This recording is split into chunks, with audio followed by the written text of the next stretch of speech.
एअरबसचा प्रकल्प गुजरातला गेला, आमची ती हजारो मुलांना काम मिळण्याची संधी घालवली.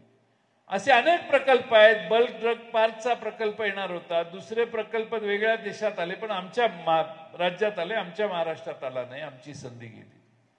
मी अशी मोठी यादी तुम्हाला सांगेन की ज्यामुळं महाराष्ट्रातल्या तरुणांच्यावर प्रचंड प्रचंड असा अन्याय मोदी आणि शहांच्या दिल्लीच्या सरकारने केला. आणि दिल्लीच्या दरबारात 8व्या आणि 10व्या लाईनवर जाऊन बसलेले आमचे सरदार खाली माना घालून ते म्हणतील त्याला हो म्हणायचं पाप करतायत. हाच महाराष्ट्राच्या दृष्टीने त्यांनी केलेला महाराष्ट्र द्रोह आहे असं आमचं मत आहे. एकाची हिंमत होत नाही आवाज उठवायला की का आमच्या राज्याला आमचा प्रकल्प घेऊन चाललाय. एकही आवाज उठवत नाही. मुख्यमंत्री आणि 2 उपमुख्यमंत्री असताना आज कांद्यासाठी दिल्लीच्या विरोधी बोलायच्या ऐवजी नाशिकात जाऊन माफी मागायची वेळ आली. कांदा उत्पादकांची बाजू घ्यायला दिल्लीला जाऊन बोला. तुम्ही खुर्च्या तुमच्या टिकवण्यासाठी 10 वेळा रात्रभरात दिल्लीला प्रवास करता, पण तुम्हाला कांदा उत्पादकांच्यासाठी तोंड उघडण्यासाठी लोकसभेत आणि मंत्रिमंडळ आणि पंतप्रधानांच्या समोर वेळ मिळाला नाही.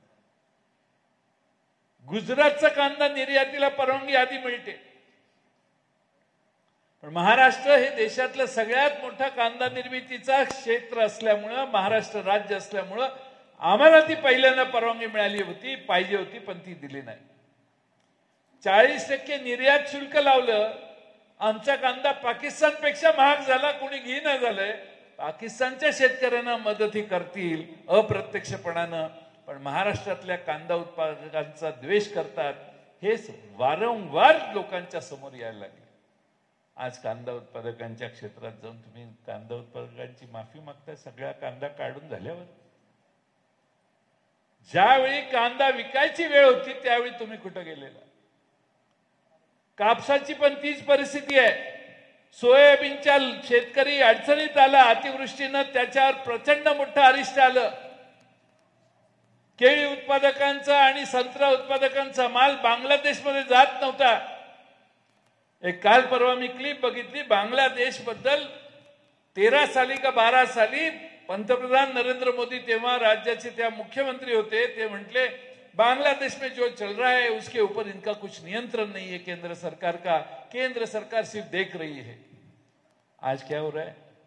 बांग्लादेश की तरफ ही आप सिर्फ देख रहे हैं. वो शेख हसीना बिचारी उधर से भाग गई तो भी आप कुछ नहीं कर पाए. प्रत्येक गोष्टीचा एक वेगळा असा विषय करून 2014 साली देशाला संभ्रमित केलं. 10 वर्षाच्या अनुभवाने देशाने निकाल घेतला. या देशाची घटना बदलणाऱ्यांना बाजूला करूया म्हणून. थोडा बहुत तिकडं तिकडं झालं असतं तर देशाची घटना बदलायला निघालेल्या लोकांना सत्तेपासून बाहेर जावं लागलं असतं. अनेक लोक आम्हाला विचारतात, ही लोक तुमच्या पक्षात येणार का, पक्षात येणार का. मी अनेकांना सांगतो, जोपर्यंत ईडीची छडी अमित शहाच्या हातात आहे तोपर्यंत ही कुणी येऊ शकणार नाही. ज्या दिवशी नरेंद्र मोदी आणि ईडीची छडी असणारे अमित शहा बाजूला जातील त्या दिवशी अमोल कोल्हेंनाच फोन येईल, जाऊ दे ना मागचं सोडव, विसरून जावा. पण नाही, विसरायचं नाही हा भाग पुढचा, पण अशी रिक्वेस्ट येईल त्यांना.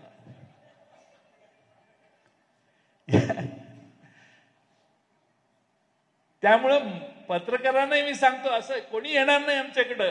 ज्यांच्यावर केसेस आहेत, जे संकटात आहेत, त्यातल्या कुणाची टाप नाही आमच्याकडे येण्याची.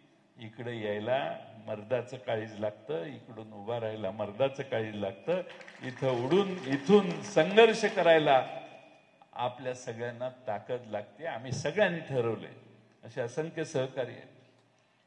तुम्ही फार काळजी करू नका. महाराष्ट्रात महाविकास आघाडीचं सरकार येणार आहे, यात काही माझ्या मनात शंका नाही. महाराष्ट्रातली जनता एवढी हुशार आहे की नवे नवे नवे चेहरे आता हुडकायला लागले.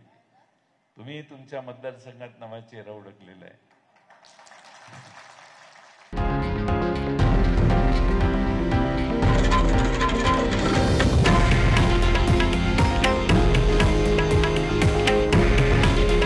हे आहे देशातील नंबर 1 न्यूज नेटवर्क आणि आपण पाहत आहात TV9 मराठी. काळजी तुमची, हित महाराष्ट्राचं.